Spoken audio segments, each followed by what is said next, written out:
Hi, I'm Sheila Layton. Welcome to the Beyond Coincidence Show, where every moment holds a miracle and we talk about seeing the hand of God in our lives. Call it a God wink or a tender mercy or whatever you want. Everyone on this show has seen the hand of God or their higher power in their lives in a very real and personal way. Hey everybody, welcome to the Beyond Coincidence Show. I have a really cute guest with me tonight. Her name is Sadie, and I first saw her I don't know, 6 months ago maybe, on the Good News brand. She told me that she actually works for them, so that's great. I saw a little reel about her story and I loved it. It's just a beautiful story. So a little bit about Sadie. She's a marketer, a photographer, and most importantly, a survivor and a mom. Shortly after giving birth to her first child, she was sent to the ICU with a 100% fatal infection. Through a series of miracles, Sadie survived and got to return home to her baby boy and her husband. Since her miracle, Sadie has enjoyed sharing her story, working as a marketing director, dabbling as a wedding photographer, and chasing her now toddler son around on as many adventures as they can fit into their busy schedule. Sadie focuses her life on finding joy and focusing on the little things. So, welcome, Sadie.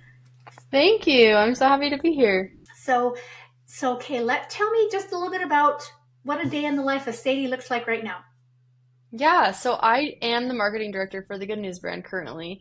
I'm really part-time, so I work like 10 to 15 hours a week usually, but usually my mornings consist of getting up, feeding James, who is now 16 months, breakfast if he'll eat it. He's in a big throwing phase right now, so it's Oh a no. battle of if he'll eat it or not. Usually we do that, and then he goes down for his first nap, and I hop on work meetings for an hour or two, and So then we explain usually to try to get everybody it. what the Good News brand is and that. Okay, yes, it's super fun. The Good News brand is oh, we do a lot of different things, but mainly the whole point is to share the good news, which is the gospel of Jesus Christ. And so they do that through things to wear, things to hang in your house, things to study. So there's a lot of different products that we have, but they all focus on the good news of the gospel of Jesus Christ. So it's a really uplifting, fun job, and I love it. Um, but yeah, so I usually do that in the mornings for a few hours while he's sleeping, and then we'll go out and try to do an outing in the afternoon. I'm lately really into thrifting, so we'll usually go to a thrift store or to Target or to a park or whatever Just we all the can. mom, all the mom with toddlers. Exactly. Something to get out of the house, and then we come back and have lunch, and he'll take another nap, and then I try to hurry and finish working, or if I'm editing a wedding, I'll do that, So and you're then we doing usually have lots of things, right? So you'll do a yes. wedding and you'll do Good News brand. So you do the marketing for Good News brand then. Yes, so I am planning all the content calendar for the Good News brand for their Instagram and for their emails. And I have one Okay. intern who's awesome who helps me with that. Okay. And you Um, can do that from home. You don't have to go into the yes. business. Yeah, we're all remote. We're all remote. So it's super nice. It's whenever I need to work or whenever I can work, I can work. And then there's not really set hours. So it's just the best mom job, honestly. Oh, that's And perfect. then wedding photography is something I started doing. I started doing photography like probably 3 or 4 years ago, but I started doing wedding photography after I had James before I started working for the Good News brand. So, Okay. So that's just um, kind of part-time, a couple of weekends yeah, a month. I usually do like one or two a month, so it's not a ton. It's just like one or two Saturdays a month But it's usually. probably like the whole day, right? You're following the bride and groom around for most Yeah, of the day. Yeah. yeah, usually, yeah. So I did one of those last week, but I haven't done one of those in a few months. So I have one more this month, and then I'm actually not taking any more for the rest of the year. So just Uh, focusing on Good News brand and oh, that family sounds stuff. So perfect. That's awesome. yeah. So that's kind of what a day in the life looks like for us That's right now. awesome. So you're a busy girl. That's Yeah, fantastic. it is busier than I meant for it to be, but we love it. But it's nice because with the photography, you can be as busy as you want or not, right? Yes, exactly, totally. I Yeah. can, So yeah, that's take as that's many one clients more as I till, want. till the new year. You don't have to do it again. That's awesome. Yeah. Okay, Sadie. So tell me, tell me what it was like growing up in your home. Siblings, parents. Did you have religion? Okay, Um, yeah. how did that all work for you? Yeah, so I am the oldest. I have four younger siblings, three brothers and a sister. And I was born when my parents were in their undergrad at the University of Utah. So, they were babies. They were like 22, 23 when they had me, and then I went with them to medical school in Washington, D.C. And then we moved around a little bit as my dad was figuring out different jobs and things. And then so we lived in Utah and Virginia for medical school, and then we lived in Arizona for a little bit. And then we moved to Midway, Utah when I was 12. So then I went to all of middle school and high school there pretty much. And yeah, we were really religious. I grew up in the Church of Jesus Christ of Latter-day Saints, and my family was very active in that religion, and we went every Sunday. And um, my parents are my whole yeah, my parents are still super active, and I went on a mission for the Church of Jesus Christ of Latter-day Saints to Estonia, so that was a huge part of my life. Where's Um, Estonia? that was my reaction as well when I opened that letter. It is right below Finland, bordering Russia. Oh, wow. So what Yeah, language did you speak then? Estonian. Oh, wow. Yeah. Yeah, I'd never heard of it either, so it was a little bit of a So you're shock not when I speaking opened that Finnish, you're letter. not speaking Russian, you're speaking Estonian. Is Mm, it a combination yeah. of the two, or is it something totally different? A little bit. No, it's very similar to Finnish, but there are some like words that are the same in Russian as well. So, How did you do um, with that? Like, how did you, was it easy yeah. for you? Because I've heard the Finnish language is Oh, super hard. no. Yeah, Finnish and Estonian are really yeah, really hard. And it was great though. I loved it and it was a challenge and I honestly don't feel like I was ever fluent. Like I came home and I took a class at college that was in Estonian and I had to take a test to see if like how well I knew it to get credits and I didn't score very well. Like a lot of the test questions were like about science or medicine, and it was words I'd never heard before. So Yeah. I was like, ah. Anyway, so I loved it, but I do feel like it was a very humbling experience and really made me depend on God a lot to have to be there and teach about the gospel of Jesus Christ in a language that was felt impossible at the time. And anyway, but it was the best experience of my whole life and really impacted me a lot. So. Yeah. Do you feel like that's kind of where you solidified your testimony of seeing God's hand in your life? Yeah, I honestly feel like my whole life I've been a pretty spiritual individual. Like it's never been hard for me to believe in in Jesus. That doesn't mean that I haven't had moments of like feeling like I'm not seeing his hand in my life. And I remember specifically in high school, like writing in my journal a few times, like I just feel numb, like I'm not feeling anything right now. But I always really wanted that. And even when I had those moments, it wasn't hard for me to like keep believing that he was there and that it was just going to come with time.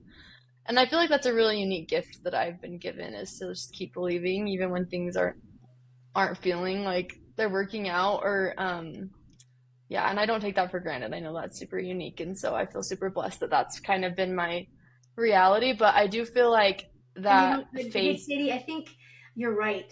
The gift to believe is a spiritual gift. yeah, and I do Because feel I like the feel like older I've I have that gotten, too.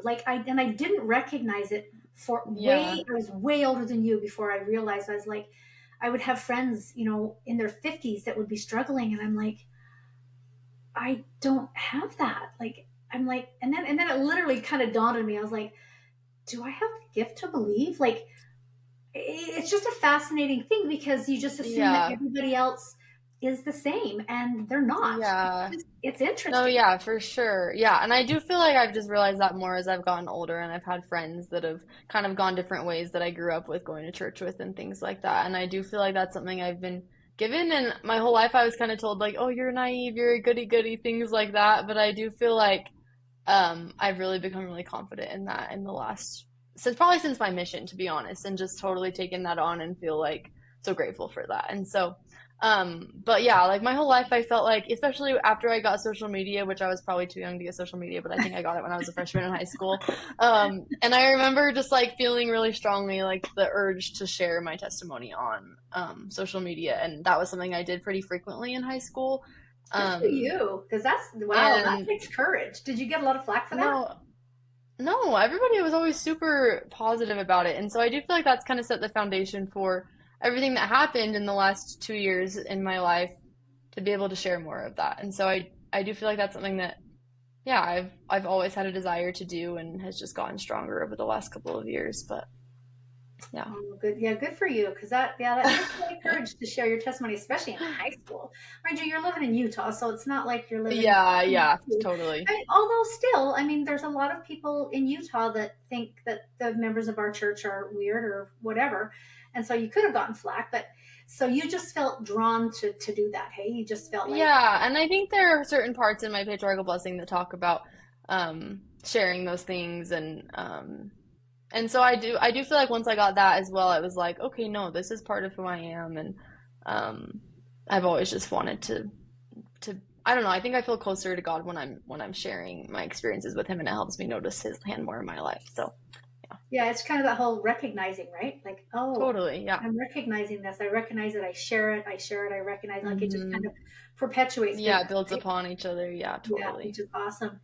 Okay, so about 16 months ago, you had a really scary experience, and but you saw the hand of God all over that. So start from the Yeah. beginning and give as much Okay. detail as you can, and let's Yeah. dive No, in. I'm super open about it, so I'll try not to give too much detail because it usually goes, the story could go on for a while. But No, but it's okay. yeah. It's okay because the detail. I feel like it's in the details is where you see God's hand, right? Like in all It's those true. little details. It's So true. give Yeah. as detail as you want. We got time. So Okay, sounds good. Yeah, so my husband and I got married in 2020, COVID wedding. We were at BYU at the time, and we just always knew that once we graduated, we wanted to start our family, and it kind of got pushed out a little bit because we had some things going on in the summer, like I was at girls' camp, and then we went on trek, and so we like couldn't be pregnant for those things. And so once we decided like, okay, this is the time we're gonna start trying, it just happened really fast, like faster than we imagined it would happen. And so I've only taken one pregnancy test in my life and it was positive. And so it was like really fast. But we were so excited. I had a really easy pregnancy. I never threw up. And towards the end of the pregnancy, like I started gaining more weight than I was expecting to, and so I was a little bit like I wasn't eating anything crazy, and I was kind of like, what is happening?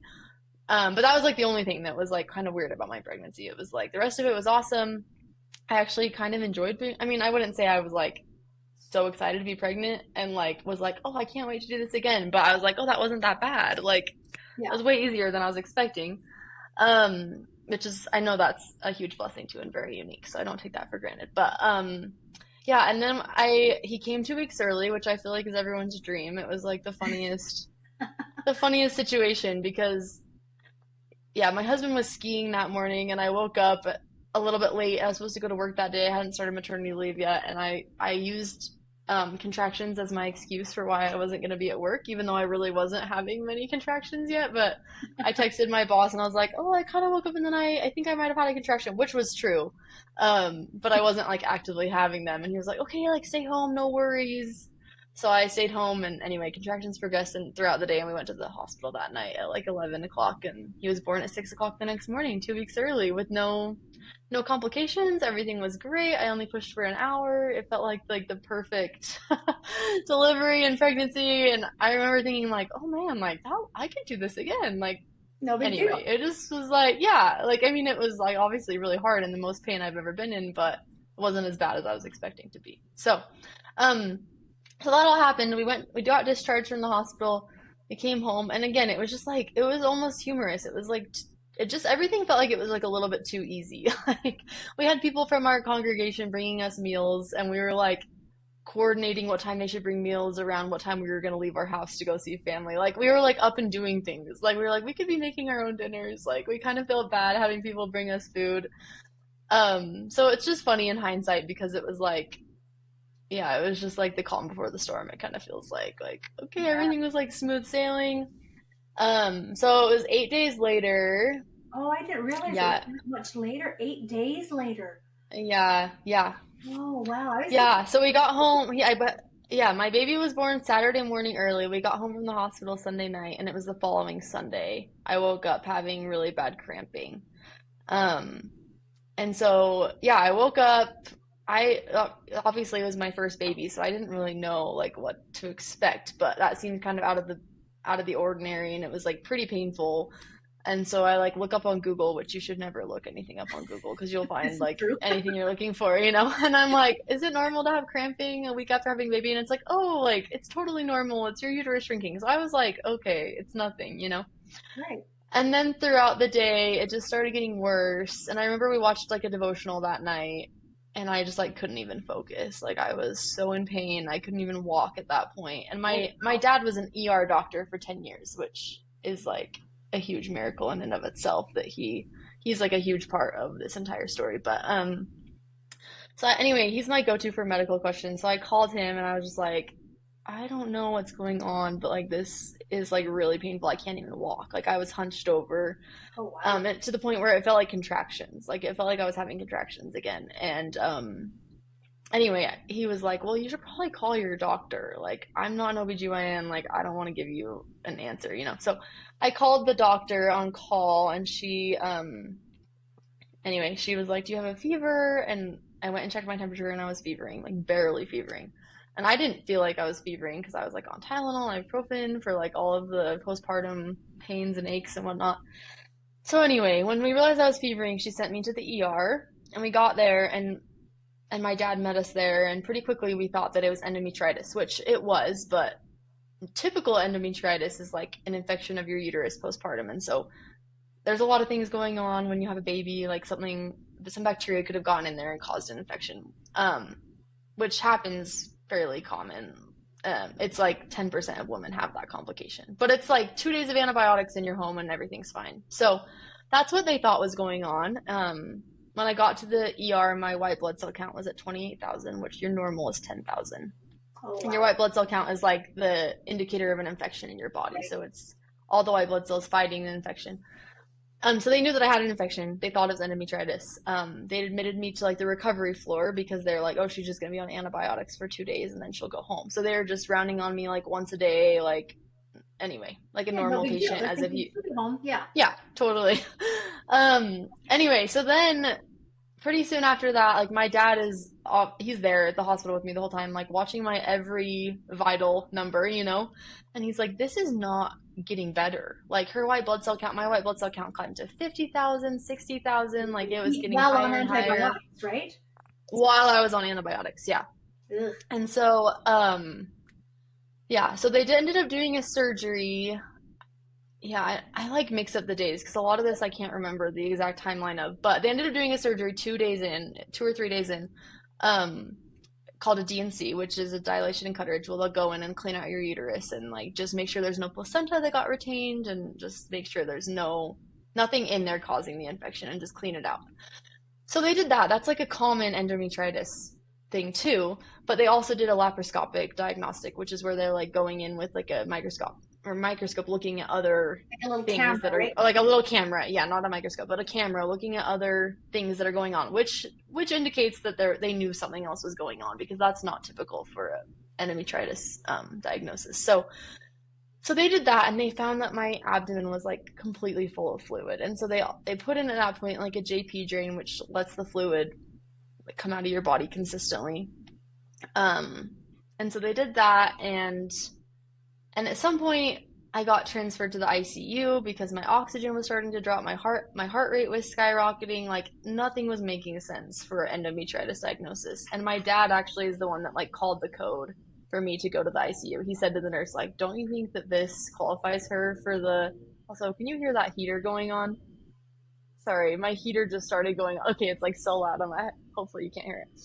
Tell me if it gets too loud, and I'll go have my husband turn it off. But yeah, so my dad ended up calling the code while I was on the recovery floor saying, this oxygen reading is so bad, like she should be in the ICU. Don't you think this qualifies her to go to the ICU? Because I just wasn't getting rounded on enough. And um, I moved to the ICU. Things again kept getting worse, and by day 5, my white blood cell count was at 128,000, Oh, wow. which is more than 10 times the limit, or like the normal number. And so So while you're this just is all happening, sicker and sicker by the day. yeah, no, like I was not doing well. Like I don't even remember all of this. I was like so sick. And so yeah, my dad just knew something was going on, and I mean, it was such a rare thing that was happening that a lot of the doctors had just never seen it before. So I don't think it was like anyone's fault, but they were just not sure what to do with me because it was like all of these things don't normally happen simultaneously. And luckily my doctor let my dad like really work very closely with her, and so they were like, I don't know, counseling and talking together about what it could be. And my dad one day just decided to like sit in the corner of my room and go system by system as if he was in medical school trying to figure out what was going on, and just like said like, what are her kidneys doing, what is her heart rate doing, what is this doing? And he ended up finding this like bacteria online called Clostridium serdellii, and it matched every single symptom that I had. Oh, wow. And every single So your report dad that he, basically made the diagnosis then. yeah, yeah. So every single report that he found of this bacteria, the person had died. And so Jeez. and it's like he just keeps saying 100% mortality rate, 100% fatal, like especially in like postpartum women, it's like 100% fatal in postpartum women and 100% fatal after shock onset. So those are the two categories that had 100% mortality rate. Every other category it was like 60, 50 if you had like other things and you had gotten this bacteria. Um anyway, so he texted my OBGYN and said like, hey, like before you leave tonight, can we talk through like this? I think I figured out what it is. And so they met and they talked and she was like, I found the exact same thing today. Oh Um wow, so they found it on the and same so they day. had both found it. And so and my doctor was so awesome. She stayed home from her trip to Lake Powell to make sure that I was okay. And so this was while her family's at Lake Powell. She's meeting with my dad at 9 o'clock at night at the hospital and talking through like what it could possibly be. I mean, that's And a miracle so too, because she could have just said, "Hey, I'm going on vacation. You guys figure this I out." know. I know. Yeah. Anyway, so they met and they talked about it. And then I remember this is like one of the actual memories I have of this couple of days because I was so sick that my memories are not fluid the way that they should be from this. But I remember them coming into my room that night, and this was the 24th of, no, the 25th of May that night. And they came in and they said, um, hey, we looked at your, like, after your first surgery, we could tell that your uterus was so damaged that even if you were to carry another baby, if you lived through this, like, you probably wouldn't be able to carry another baby to term, or you might not even be able to get pregnant. So was it And the infection that damaged your uterus? yeah, like the infection, because the infection, Clostridium sordellii, sends out these toxins. It's literally called lethal toxins, but it sends it out to your whole body, which causes all these systems to just like overreact and do all these crazy things. And my uterus was just like, yeah, super damaged at this point. And so they came in, they told us that, and they just said, if things aren't looking better in the morning, when we get your CT scan and when we get your labs back, we're gonna have to do a hysterectomy to Uh, save your life. And I remember having that conversation. And at that point, I had no emotional energy. I hadn't eaten anything since I got into the hospital because I'd been throwing, like, anything I was eating, I was throwing up. Um, I was only being allowed to eat one ice chip per hour, which is like a piece of pebble ice. Like, not even why? like, Why were they only allowing you that? In case they had to do more because I would surgery? just, no, because I was just throwing everything up. And so my body couldn't hold anything in. It was just part of the infection. That's like one of the side effects. Ugh. And so, I don't think I had emotional energy to really process what was going on because all of my energy was just going to breathing and surviving. So I do remember going in that next morning for the CT scan, and this whole next day is just full of miracles because I wasn't supposed to get my CT scan until 5 o'clock in the morning when I was getting my labs. Um, but at 3 o'clock in the morning, they took me for my CT scan, and they brought me back. And I remember at some point that night, around 3 o'clock, I don't know if it was before or after the CT scan, but I called my dad, which I'd never done in the middle of the night. But I called him and said, and he woke up. He was already awake and had showered and was dressed to come down. He had woken up too and felt like I need to drive down there right now. And my parents lived 45 minutes away from the hospital that I was at. So he had been home, um, and he'd woken up on his own and felt like he needed to come down. And right then I called him and said, I don't think I have much time. And, um, and so I called him and he checked the labs right after that. And the labs had come in 2 hours early. And he has a friend that's a radiologist. So he had talked to his friend the day before and said, hey, like, I know this CT scan is going to come back like at 5 o'clock in the morning. Can I call you and have you do a quick read on it to know what we should do? And so at 3 o'clock in the morning, he tried to call his friend as he was driving down the canyon to come down to the hospital. And his friend answered the phone 2 hours earlier, did a quick read. And luckily that friend, who lives in my parents' neighborhood, like worked at the hospital that I was at. And so he had all these connections. And even though the main ICU doctor wasn't really taking my dad seriously when he said, I think this is what it is, the radiologist did the read. He called the ICU doctor and said, hey, I think that this is what it is. She needs to go into surgery right now. And so all these things lined up, and I got into surgery at like 5 o'clock in the morning. And they didn't even know if I was going to make it through the surgery. Like my dad said goodbye to me before the surgery, and my husband, yeah. What made you think you're dying? Like, I mean, you called your dad. You're like, I don't have much I don't time. remember. I don't remember anything. I just remember calling him and saying that, and I don't think I would have said that if I wasn't Feeling like terrible. actually feeling like that and feeling, I don't even know if I was like feeling so terrible as much as it was like a spiritual feeling like, okay, this is like I need help now, you know? Yeah, I need Like help now or I won't make it. yeah, yeah. And if you look at the cases and the records of people who have died from Clostridium sordellii, they usually die on like day 2 in the hospital, and this was day 5 for me. And so I had made it like a lot longer than most people do. And they when they found that this is when they decided that they thought this is what it was, the only way to tell is a biopsy of the uterus. And so there was no way to know for sure until after the hysterectomy. Um, but my dad looked up like survivors of this, and there was one other lady who had survived, and there was like a written case of like everything they did to help her. And so they started very closely following that. And the reason they were so urgent to do the hysterectomy was because she only got better once they did the hysterectomy. Like that was Because when she all the started getting infection better. is in the uterus then, hey, sending out Yeah. all that junk into your Hmm. body. And so once they remove it, Yeah. it's like taking a cancer cell, I guess, hey? You're removing Exactly. the Yeah. toxins. So you were Yeah. able to get into surgery at like 5 So I a.m. got into surgery. Yeah, my OBGYN who had stayed home from her trip did the surgery, pulled her friend in that she happened to see in the hallway and said, hey, can you come help me with the surgery right now?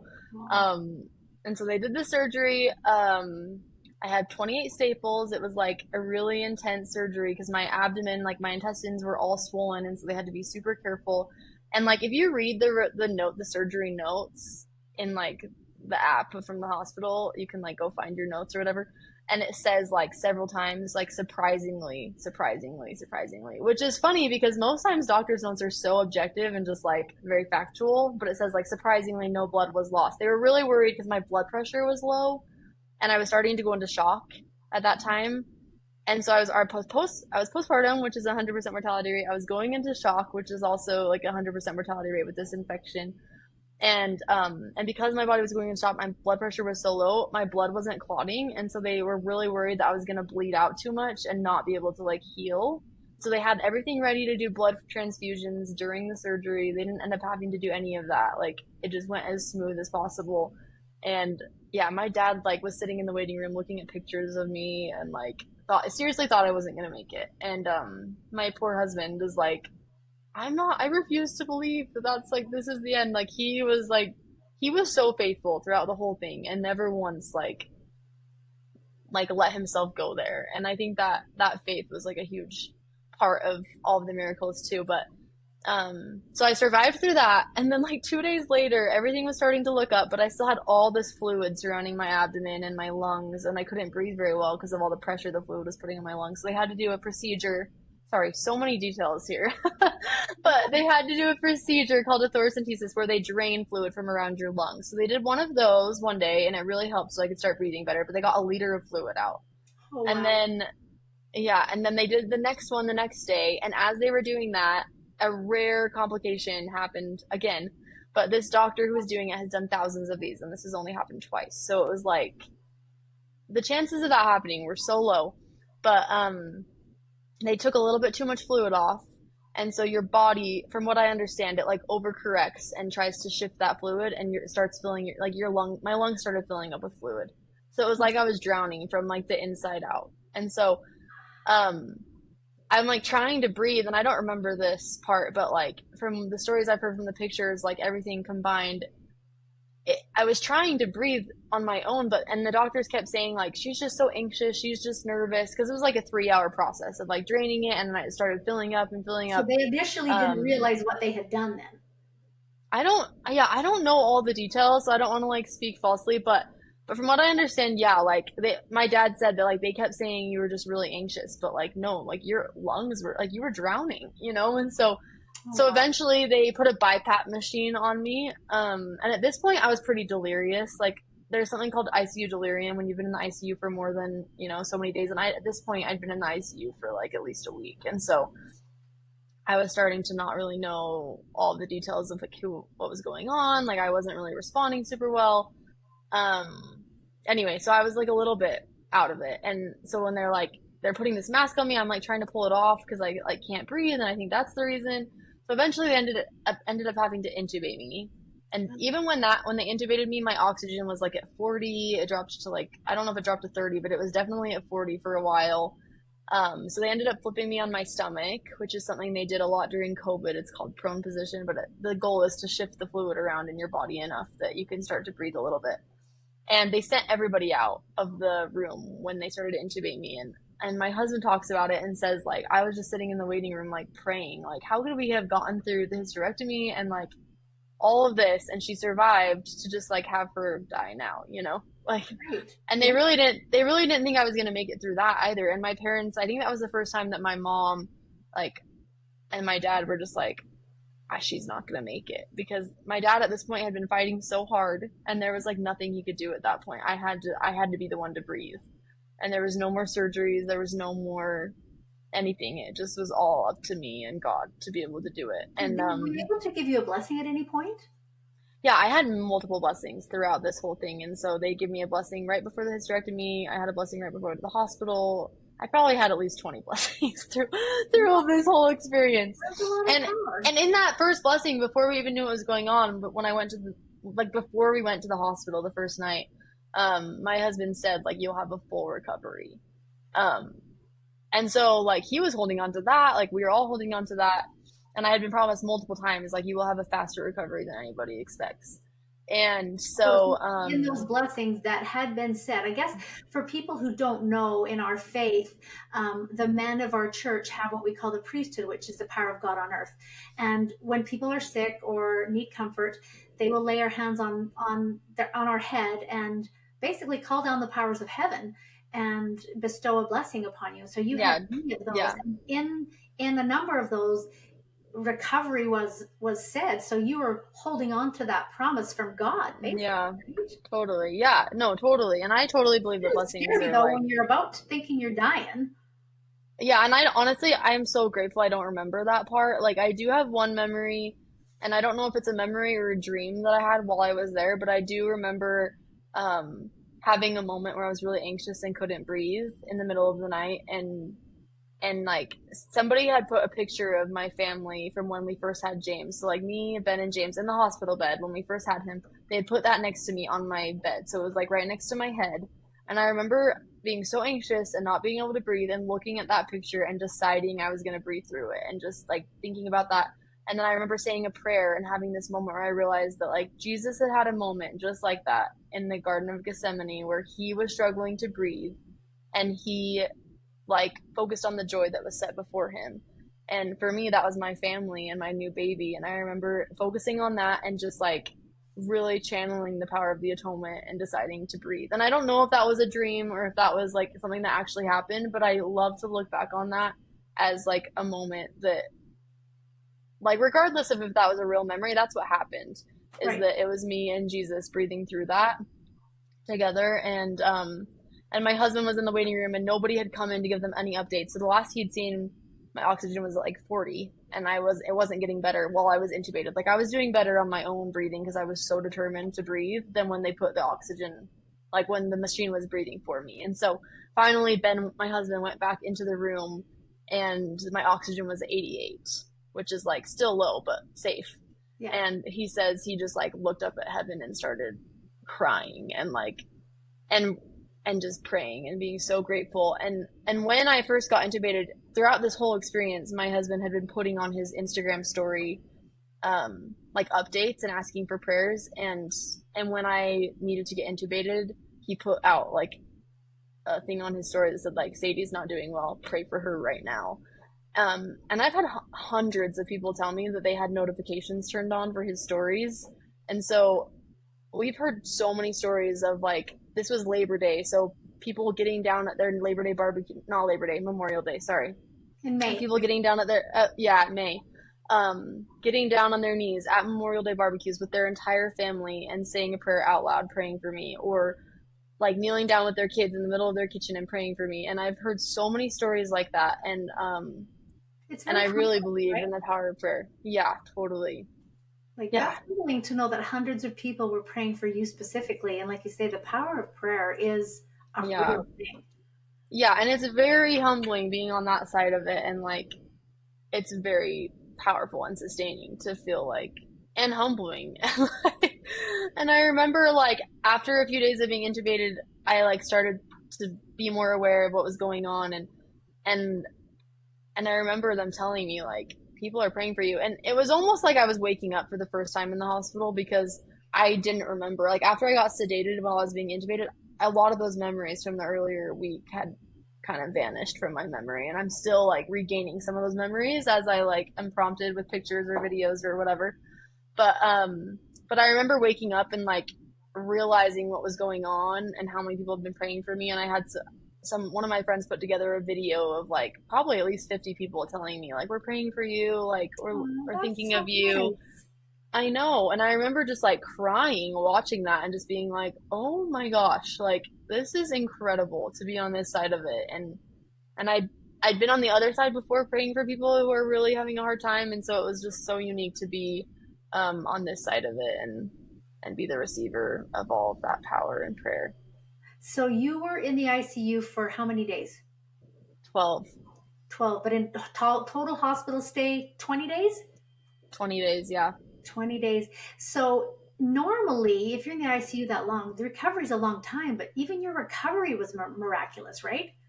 Yeah, so they say that for every day that you're in the ICU, it's a full week of recovery.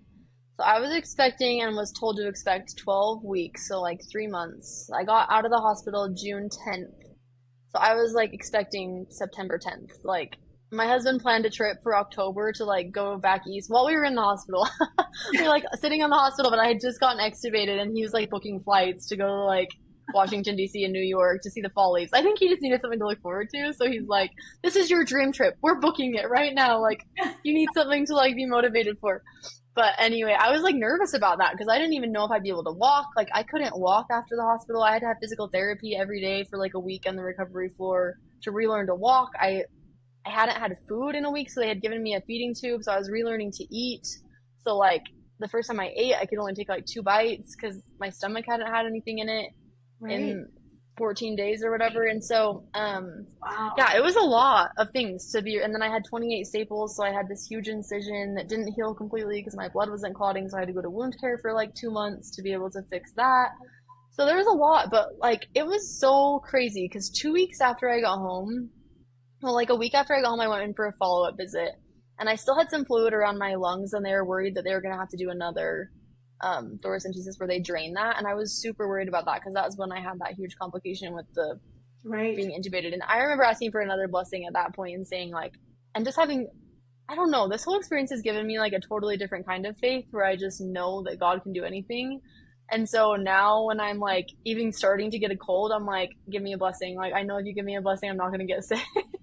And Right. it's like almost over the top, but I just am like, he can do anything. And if we ask like faithfully, like he will give us like the righteous desires of our hearts. And anyway, so I had been praying and like asked for a blessing specifically that that fluid would disperse and go away, so I wouldn't have to get that other procedure. And we went back a week later, and it was completely gone, which Wow. was miraculous in and of itself. So that happened, and then 2 weeks later, I remember just we went to the mall and walked around, and I was like, I feel great, like I feel normal. Like obviously, I was a little bit weaker than I was before, and I To it breathe. was such a blessing that I had gained all of that weight in my pregnancy because I lost so much weight. So like even that was like such a huge blessing in disguise that I was like, why am I gaining all this weight? And then it was like I needed that to be able to sustain myself for those 2 weeks where I wasn't eating Yes. anything. And see, So there that's was all of these little things that were and that's a just cool part so. of that, right? Is that you're looking at that going, you didn't figure out why am I gaining all this weight in the end of this pregnancy? That's kind of weird. Like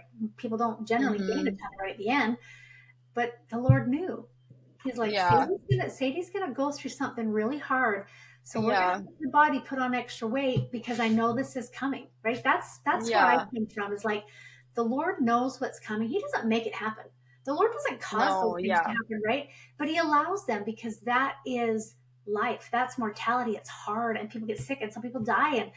But there are times in those things when you can see his hand going, okay, let's put on a little extra weight here because she's not going to mm-hmm. eat for 14 days and she's going to need that. Yeah, Right?